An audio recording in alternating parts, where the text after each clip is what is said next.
You've got gifts. More power, baby.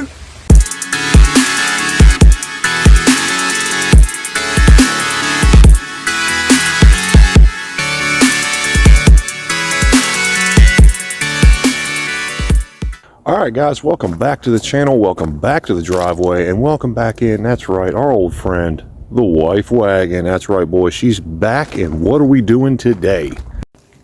Well boys, it's time for this old unit to get a little more power, and our friends over at K&N are going to hook us up with that.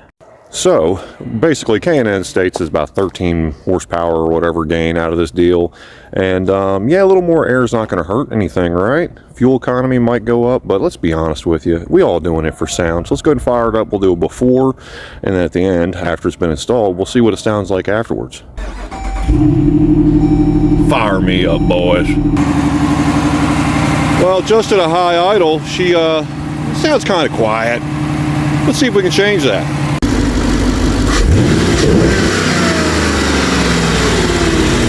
Boys, use nothing but your finest cat screwdriver to open this unit. Man, ripping into this like a kid on Christmas. God. There we go. Got it. Ooh, look at that. Paper. Thanks. Alright, so they give you all the sealing for the box itself, all the clamps, the IAT sensor, harness extension, and that big old filter, and all that other fun junk. So let's go ahead and get her installed. I'm going to run you guys through a time lapse. I'm not going to sit there and step by step this whole deal. If anything comes up it's really difficult or something like that in the install, I'll bring it up. But aside from that, let's get to it. Boys, just a thing of note, it does come with a sticker, so there's that. So step one will be remove this whole engine cover, and 1, 2, 3, boom, look at that. Already there, boys. We're almost already done. Boys, there's your guarantee, okay? Nobody's going to go ahead and guarantee you this shit, but look at that. Horsepower guarantee from K&N. Even give you dyno sheets, boys. Look at that. We're getting another 12.35 horsepower. 19 foot-pounds of torque. Look at that. That's big numbers right there.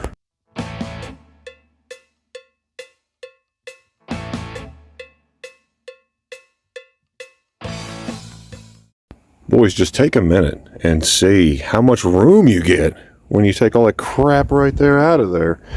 But yeah, working on a new vehicle with 7,000 miles on it, look at that butterfly. Whew, that unit ain't even got a bit of carbon on it. I know somebody's going to be trying to install one of these intakes on, you know, Durango with like 150,000 miles on it. But so far, it's going to park really easy, boys. Let's get back to it.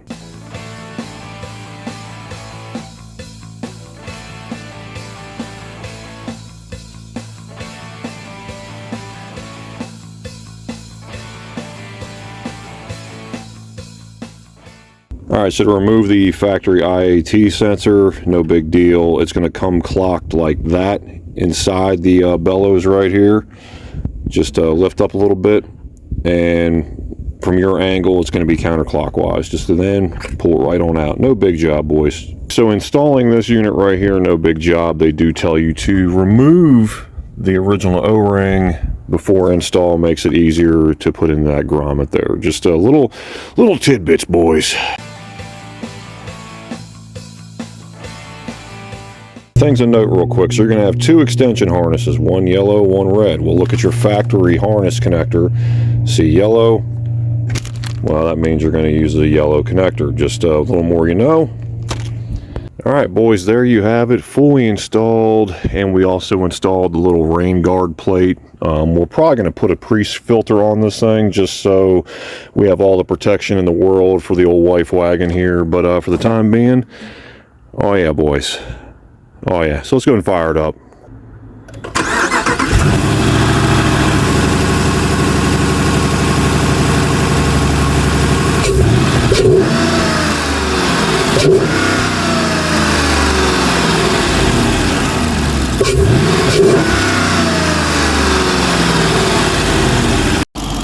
Boys, I think that sounds a hell of a lot better, but that don't mean nothing sitting here. Let's go ahead and get it on the road. Got a little area right here, and we're going to watch our intake air temperatures, make sure that they actually go down.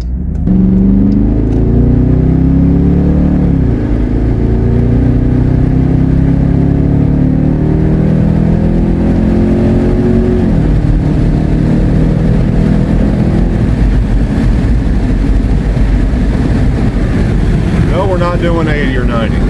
I think that worked though. I mean, it's definitely getting cooler air. It definitely got cooler air, and you could definitely feel more power out of this unit right here, boys. I'm gonna say that's a win. Sounds good. Let's go.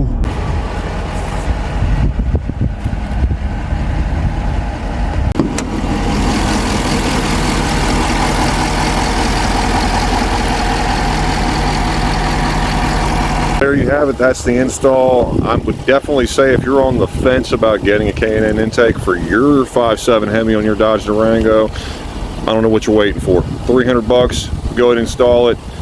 Hour of your time, gain a little power, a little fuel economy if that's into what you're really into, but definitely much needed upgrade. So we got one more small mod we're going to go ahead and tackle real quick, and let's get to it. All right, so we're back in the cab, and if you see these, you know exactly what we're doing. That's right, we got paddle shifters for the old Wifewagon. I had them in the 21, and these are going to look amazing on here. They actually blend in with the overlay, so that's another little added bonus. With some 3M tape, you apply one to the paddle shifter and then right onto the paddle shifter itself. Just make sure it's clean, got alcohol wipes and what have you. Clean all the dirt and debris on the backside of it, and it should mount right up. There you guys have it. I absolutely love these. It's a great mod. Like I said, especially if you're going through traffic and what have you, this is a hell of a lot easier to reach for than trying to hit these little baby dinky ones, and you have the option still to use the bottom. So really love these as an option. Quick mod, they're usually under 30 bucks. Well worth it. Boys, we're going to go ahead and finish off the video here. Hopefully you guys enjoyed today's highlights of basically doing the install on the intake and the paddle shifters. More mods to come on the Wifewagon. Looking into a catch cam before race season, because we're going to bracket race this unit right here, and we'll see how that goes. So do what you guys always do: like, share, subscribe, peep up the world. I'll see you guys in the next video.